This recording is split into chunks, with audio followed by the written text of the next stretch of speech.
Aaron, as a brilliant Rhodes Scholar that he tends to be, was on one of his live streams talking to a guy named Geno Bisconti. And he pulled up his phone and said, "Hey, bro, check your phone." And Geno pulled his phone up, and appears that there's claims that it is a naked picture of Kayla Ricada. Now, you might say, why does Aaron have a naked picture of Nick's wife? Well, they were all kind of doing they were doing shoots and ladders, basically, chat. They were swinging and slipping and sliding and hipping and dipping and doing the naked twister, for better terms, throughout the late fall and into the winter of 2024, and then into the spring of 2024.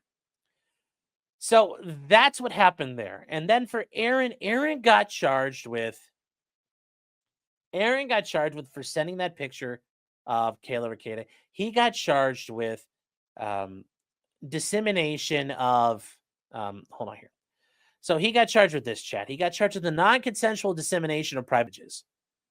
And he was charged under two separate statutes, intentionally and unintentionally. Now, these are both important because the intentional dissemination is a felony. Felonies, remember, chat, felonies are bad. We don't like felonies. Felonies are not good. From the attorney standpoint, yes, they're good. I could charge more. But for you, a felony is not good. You don't want the felony.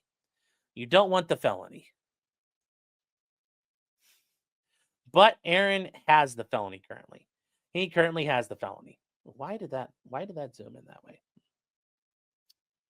So what happened from here? Well, Aaron also was charged in the alternative for a second count, non-consensual dissemination of a private sexual image, but as a gross misdemeanor. And this one is alleging that there was a dissemination, but it wasn't done with the intent to harass, harm, or embarrass. So that's a misdemeanor. That means he could face up to a year in jail. Obviously, that's a lot better. Would it be better if he could just go like this and go, dismiss? Sure. But that's not happening.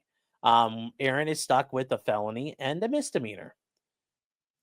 So what do we know happened so far? Well, Geno Bisconti and Keanu Thompson both had claimed to seen it in the police reports. They had seen the picture. Pretty simple. You would bring them in and say, "What did Aaron send you?" And they would say, "Oh, he sent us a naked picture of Kayla Ricada." Fair enough. And that would be a great way to prove the case. But here's the issue. I was going to say Gianu, and I keep saying that, Gianu.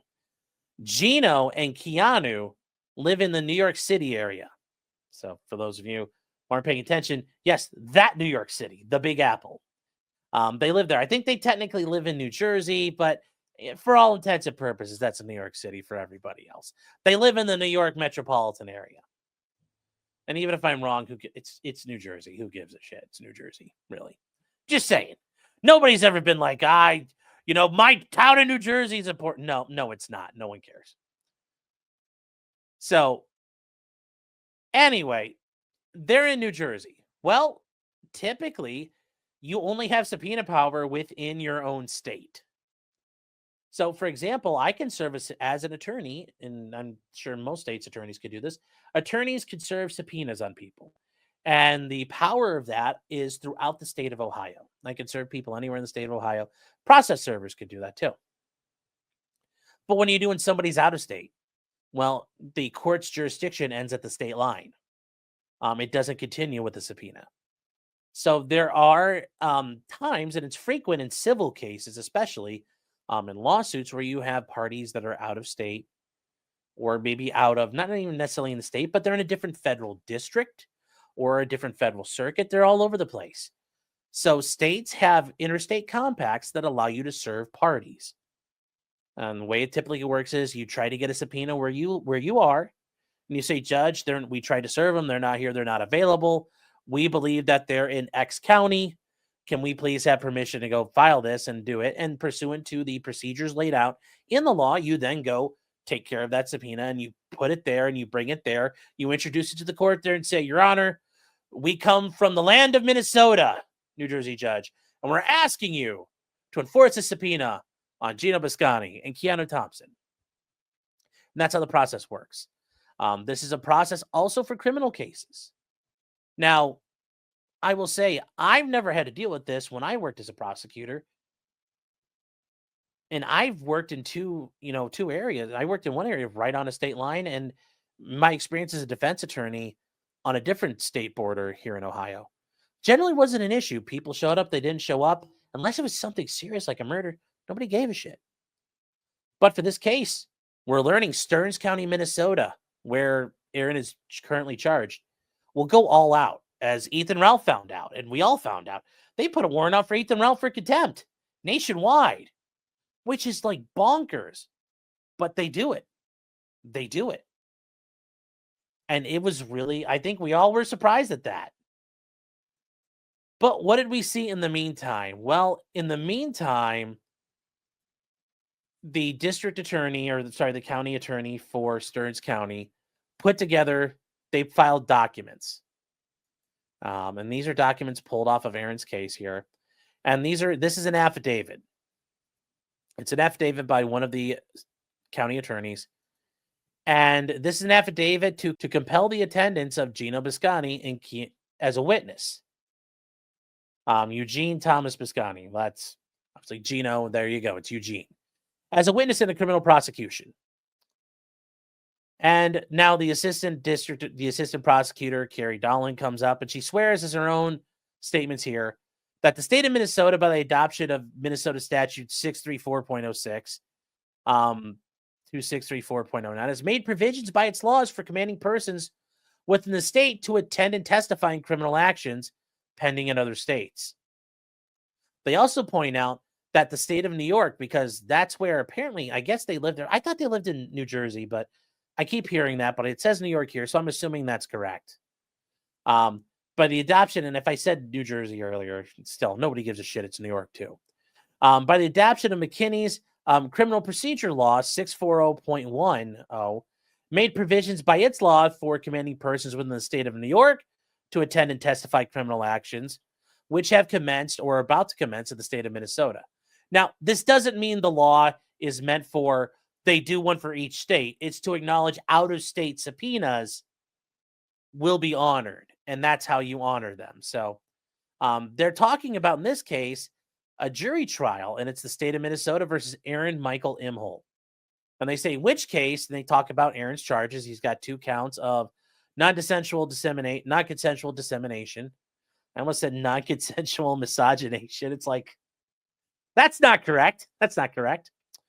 But this trial is set to begin May 13th at the Stearns County Courthouse in St. Cloud, Minnesota. And they point out that Geno Biscani is a material witness in the trial to the state of Minnesota. And he is, because he's the guy that Aaron disseminated the image to. Now, Geno's not in trouble, but he's going to be able to say, yes, Aaron sent me a picture, and it was a picture of Kayla, and she was naked. So, yes, he is very critical to the case because he is the proof that this actually happened. Because there is no image that it doesn't appear to be on the phones. And if there was, they wouldn't necessarily need Geno at that point. If they could show that Aaron had sent it or however he did it, but it doesn't appear that was done. They talk about it, though. Biscani is a witness to the charges of non-consensual dissemination of private sexual images. And they were committed in the city of St. Cloud in the county of Stearns. And they say that Geno will be required to be present at said trial beginning on May 13th at 8:30 a.m. And they said the office will undertake to assure that all reasonable expenses of Geno associated with his testifying at trial will be promptly reimbursed, because that's an issue for Geno. Where New York City is 19 hours away and over 1,200 miles from St. Cloud, Minnesota. And it's one thing that if you live in town, you're in the next county over and you get a subpoena and you have to show up and you're to court order. Yeah, you got to suffer. You're going to have to suffer on that one. But to make a guy drive there, rent a hotel and be there, or fly there, yeah, that's going to be on the state to reimburse. You're dragging this person halfway across the country. Yes, it should be your obligation to take care of that. Now, this idea that it'll be promptly reimbursed, I'm sure just as government reimbursement goes, they're going to nickel and dime him and jerk him around on that. I'm sure they're not just going to cut him a check. I'm sure that's not going to work the way they are. Now, I understand you guys are making jokes about whether or not you can afford it. That's not the point. That's not the point. If it was any of you, you should have the right to be compensated for that because the state's giving you this problem. And they say that the laws of Minnesota and any other state through which Geno may travel may be required to pass by ordinary course of travel will give him protection from arrest in the service of civil and criminal process. So, and that's an important thing, guys. And this thing here is an idea that, let's say you subpoena a witness, and that witness has a warrant out for their arrest.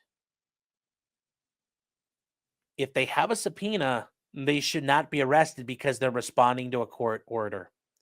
We want people to respond to court orders. We want people to comply with court orders. We want people to show up when subpoenaed.